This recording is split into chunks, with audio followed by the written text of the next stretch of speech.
Turning now to the latest on the balance of power in Congress. We know Democrats kept control of the House, but by a slimmer margin. However, balance of power in the Senate really remains uncertain. House Democrats did give up some seats in this election cycle as well. They hold 222 seats, while Republicans hold 205.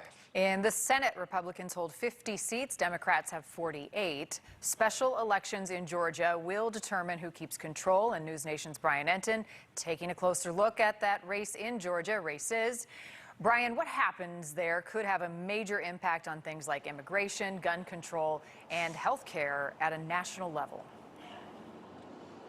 Yeah, for sure, Marnie. You know, just tonight we finally got through that presidential audit, and things are about to heat up again big time politically here in Georgia. All the focus will now be shifting to those Senate runoff races. And if you're watching this on the other side of the country, wondering why you should care about Senate races in Georgia, well, these races could have an impact on issues all across the nation.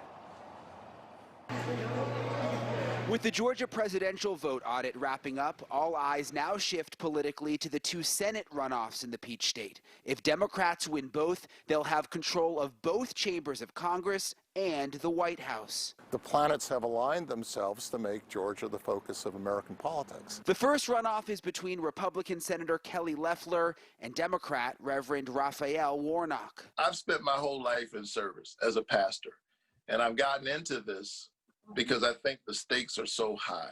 Look, Georgians know that I'm a true conservative. I have a 100% record voting with President Trump. And the second runoff is between Republican Senator David Perdue and Democrat Jon Ossoff. We have all the momentum.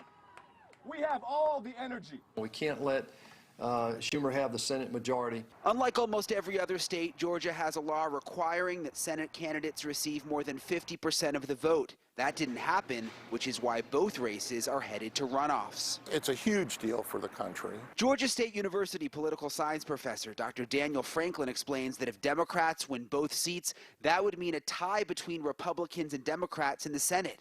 Vice President-elect Kamala Harris would then have the tie-breaking vote, meaning Democrats could do things like pack the Supreme Court, make Puerto Rico into a state, quickly approve federal judges, and control committee chairmanships. If Democrats don't have the majority, they don't have that option. Dr. Franklin says Republicans and Democrats will raise hundreds of millions of dollars nationwide for the Georgia runoffs. The election is set for January 5th. With the amount of attention that's being paid to this race, yes, I would say that there will be higher turnout, but it won't be at the levels of the presidential race. And the general rule of thumb is that low turnout elections favor the Republicans. And so I would say that if I were a betting man, I would say that the Republicans will probably win this one. You think they'll win both? Yes.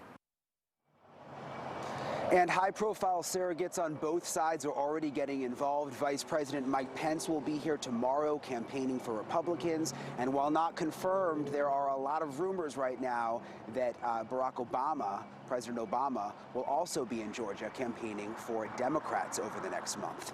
Live in Atlanta, Brian Entin, News Nation.